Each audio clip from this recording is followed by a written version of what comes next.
mandiri dan kuat. Memaparkan materi, izinkan saya memperkenalkan diri dulu. Barangkali ada yang belum kenal dengan saya. Nama saya Ibu Syaftiani Amanda. Biasa anak-anak memanggil saya adalah Ibu Amanda. Saya di sini jabatannya sebagai guru BK atau guru bimbingan konseling. Mungkin ada beberapa orang tua yang pernah ketemu dengan saya ya Pak ya, Bu. Ya, jadi ya waktu kelas 10 atau kelas 11 bahkan kelas 12 kemarin. Ya, sepertinya tadi pemaparan dari kepala sekolah membuat ngantuk ya Pak ya. Biar lebih rileks tapi mendengarkan apa yang disampaikan oleh kami rapat sosialisasi Gubernur Jawa Barat. Jadi kita yel-yel dulu lah ya. Ketika saya mengatakan bagaimana kabarnya, jawabannya alhamdulillah, luar biasa, Allahu Akbar gitu. Dengan semangat ya Bapak Ibu ya. Bisa ya? Bagaimana Bapak Ibu kabarnya? Alhamdulillah, luar biasa, Allahu Akbar. Luar biasa. Terima kasih, tepuk tangan buat kita semuanya. Ya, jadi di sini saya sudah membuatkan poin-poinnya menurut saya ya untuk begadang bagaimana membuat topik yang menyenangkan ya. Ya, stop menyepelekan kehadiran. Ya, alhamdulillahirabbil alamin berkat jasa wali kelas yang baru yaitu Pak Faiz, sekarang absensi untuk kelas 12 sudah semakin bagus ya. Jadi yang kemarin sempat bertemu dengan saya ya, mohon maaf bukan mengepres ya, tujuannya hanya satu, tujuan kita guru dan juga Bapak Ibu yang hebat walinya untuk satu tujuan, yaitu anaknya sukses semuanya. Jadi dengan cara stop menyepelekan kehadiran. Misalnya ya, hujan turun, justru terasa hangat ya, itu loh ya yang membuat hati saya bergetar ketika hujan pagi-pagi. Aduh, ini bahayanya seperti apa?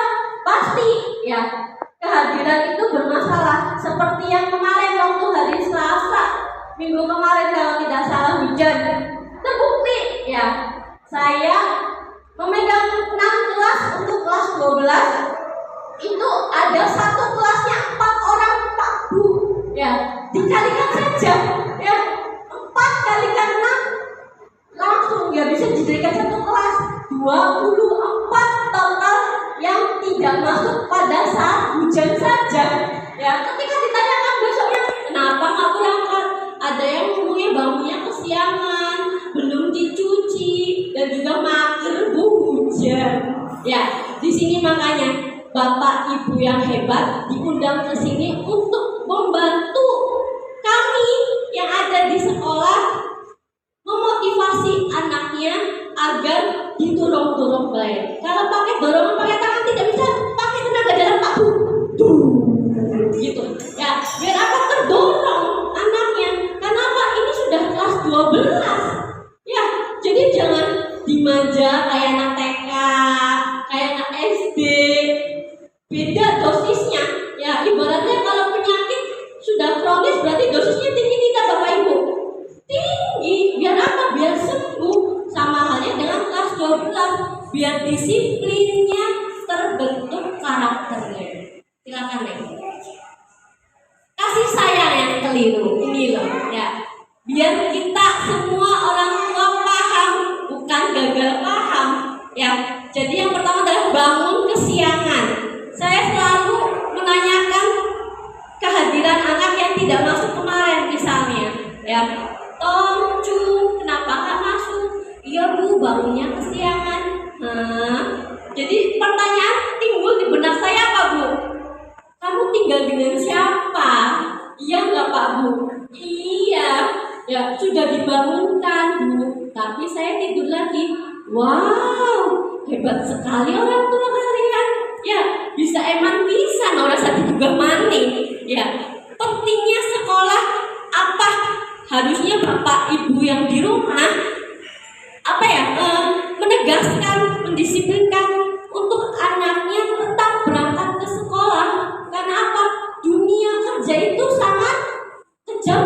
Bapak Ibu.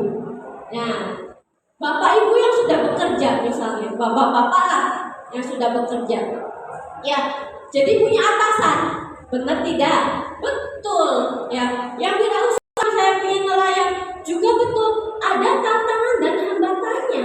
Tapi kalau misalnya bangun siangan saja, anak tidak wis udah gede baik orang anak, berarti sama saja bapak dan ibu yang hebat sedang menabung untuk anaknya, memberikan pengertiannya untuk sekolah tidak penting.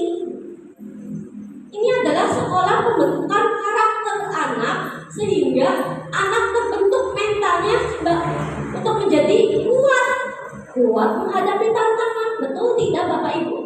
Betul ya. Yang kedua, atribut sekolah masih dicuci. Ini alasannya berikutnya biasanya. Kenapa Cu? Belum dicuci sama mama? Ya Allah, ya ibu rumah tangga. Saya tidak membahas tentang yang sudah bekerja saja, kayak bapak-bapak kan bekerja yang kewajibannya. Ibu-ibu di rumah tangga juga sebetulnya bekerja loh, sebagai koki di rumah, masak, sebagai apa ya namanya, kayak bersih-bersih di rumah juga. Jadi setiap bangun pagi pasti sudah ada planningnya, mandiin anak, nyiapin sarapan, cuci piring, habis itu saya rebus air, setelah itu saya masak, terus setelah itu saya mengantar. Berbagai macam kegiatan yang sudah direkam di sini, betul tidak Bapak Ibu? Nah, jadi nggak selesai sampai itu dibantu tetangga pun nggak ada waktunya. Nah, kenapa? Banyaknya kegiatan, sama halnya dengan Bapak dan Ibu juga menekan untuk anaknya pun berpikiran sama dengan Bapak dan Ibu. Yang ketiga, sakit tapi hanya istirahat. Ini biasanya nih. Konfirmasi datang ke sekolah. Anaknya diperiksakan tidak Bapak Ibu? Tidak, hanya minum obat warung atau persediaan rumah saja. Tidak apa-apa, saya tidak menyalahkan. Tapi kalau sampai 3 hari dan minum obat warung dan minum persediaan rumah, itu yang saya tanda tanya besar. Artinya obat tersebut berarti tidak mengefek, tapi Bapak Ibu tetap aja dicicili obat itu. Ya, makanya ketika satu hari anak diminumkan obat persediaan dari rumah, ternyata masih demam, masih batuk, masih lemas, maka segeralah untuk dibawa ke dokter atau ke puskesmas. Agar apa? Agar mendapatkan obat yang tepat. Ya, biasanya nanti dokter akan memberikan antibiotik. Ya, untuk apa? Untuk membunuh kuman-kuman. Kalau nggak salah ya, kalau saya bukan orang medis, jadi karena ada orang medis di sini. Ya, jadi untuk apa? Untuk metabolisme imun kita tuh kuat kembali. Karena apa? Cuaca sekarang banyak influenza tipe A itu seperti corona. Sudah dengar atau belum Bapak Ibu? Sudah ya? Ada yang sudah, ada yang belum. Jadi kok corona sudah tenggelam, tapi sekarang virus yang seperti corona itu ibaratnya bernama influenza tipe A. Itu di Jakarta kalau tidak salah ada sekolah yang diliburkan gara-gara anaknya terserang flu tersebut. Maka dari itu sebelum berangkat anak-anak harus makan terlebih dahulu. Ya, terus kalau misalnya anak-anak pada pulang sekolah kehujanan, ini loh yang dilemanya. Ibu pulangnya kehujanan, langsung dikasih makan biar nggak masuk angin. Bajunya suruh anaknya nyuci sendiri. Bapak Ibu jangan terlalu sayang-sayang. Kalau kelas 10 sama kelas 11 belajarkan sedikit demi sedikit untuk mandiri. Bisa Bapak Ibu hebat? Bisanya ragu-ragu, masih agak sayang-sayang. Bisa ya Pak ya? Buat anak agar lebih mandiri. Kita tidak akan hidup selamanya. Betul Bapak Ibu? Kita tidak tahu kapan dipanggil Allah Subhanahu wa taala.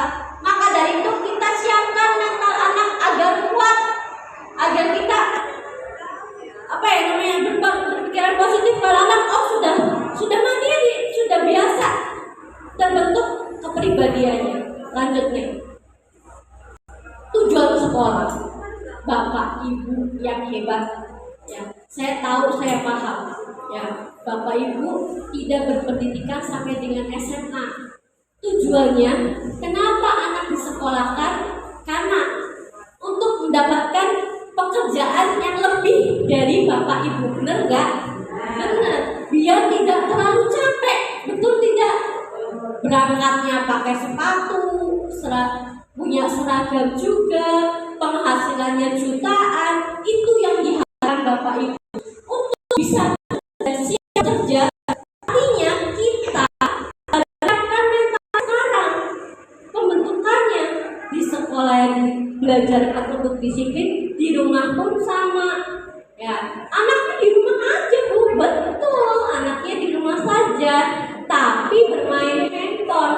Sekarang adalah musuh orang tua, bukan pergaulan semacam narkoba, bukan pergaulan bebas, bukan, tapi handphone. Karena handphone tadi yang sudah dibahas sama kepala sekolah bisa membuka semua dunia. Untuk foto porno bisa dibuka, video tidak layak ditonton bisa, ya. Jadi berarti anak yang di rumah itu baik-baik saja. Maka dari itu tugas untuk orang tua untuk membatasi bermain handphone, lebih banyak berkomunikasi dengan orang tua ataupun saudara-saudara kandungnya. Di situ juga akan melatih stimulus untuk apa? Siap kerjanya. Itu ada tes tertulis dan tes interview nantinya. Ketika anak sudah terbiasa berkomunikasi dengan orang yang sebenarnya bukan orang-orangnya kayak di HP. Jadi anak bisa menjawab apa yang akan ditanyakan HRD nantinya.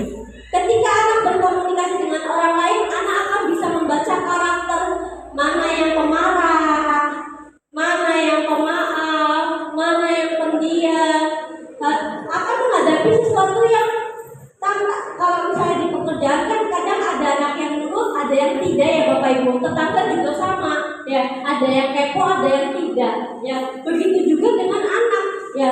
Ketika anak banyak berkomunikasi dengan orang, maka anak akan bisa menghadapi dunianya yang di luar sana sangat kejam. Ya, saya berlaku seperti apa ketika orang itu sedang marah. Ya, ketika HRD pimpinan saya sedang tidak baik-baik, saya harus bagaimana? Jadi tahu apa yang harus saya kerjakan ketika menghadapi sesuatu yang tidak menyenangkan. Berikutnya itu adalah pengembangan. Ya, tujuan sekolah masih pengembangan diri yang positif. Ya, dengan Bapak Ibu mendidik anaknya di rumah seperti kayak di sekolah. Di sekolah tidak memperbolehkan membawa handphone. Bukan berarti ketika di rumah itu anak balas dendam. Balas dendam apa? Main handphonenya sampai kadang sampai jam 1 malam. Ya, harus ada aturan juga. Misalnya anaknya bermain jam 8 di telepon, suruh pulang. Ya, seperti halnya ditanyakan sudah makan atau belum. Ya, terkadang mendidik anak yang sudah dewasa dengan anak yang masih kecil lebih baik anak yang lebih kecil, ya. Nah, bisa dibentak, bisa dijewer, bisa dicubit, ya. Tapi kalau menghadapi anak yang sudah gede, ketika kita sudah marah, biasanya anak memusuhi, utungi, padahal akak dulu nih, sing jadi kayak kowe. Tapi kok bisa atau tidak seperti itu? Ya, jadi maka dari itu, ya, untuk menghadapi emosional anak yang sedang tidak stabil, Bapak Ibu kan lebih paham. Ada tarik ulurnya. Ketika sudah dibentuk pola hidup di rumah, maka akan terbentuklah pengembangan diri yang positif bagi anak tersebut. Karakter yang profesional. Ya, kalau sudah dididik seperti itu, maka terbentuklah karakter yang mandiri, karakter yang bertanggung jawab. Ya, Bapak Ibu tidak usah khawatir. Khawatir tentang apa? Khawatir anaknya ketika nanti kerja di luar kota nantinya. Kenapa? Sudah mandiri. Sudah dilepas sama saya karena saya yakin anak saya bisa. Selanjutnya nih, komunikasi yang efektif.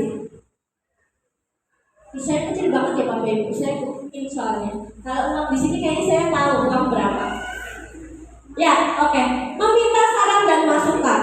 Ya, ini maksud dari konfirmasi. Konfirmasi apa? Konfirmasi untuk hadir ke sekolah biar ada komunikasi antara orang tua wali murid dengan BK-nya. Jadi tidak membahas main, ya bu nggak berangkat sakit udah, oh ya terima kasih. Tidak, ya. Nanti BK akan menjelaskan perkembangan anaknya selama di sekolah bagaimana. Jadi dengan meminta saran dan masukan maka kita akan lebih tepat untuk mencapai tujuan kita semuanya. Ya. Yang kedua adalah membangun konsistensi. Nah, yang tadi saya sebutkan,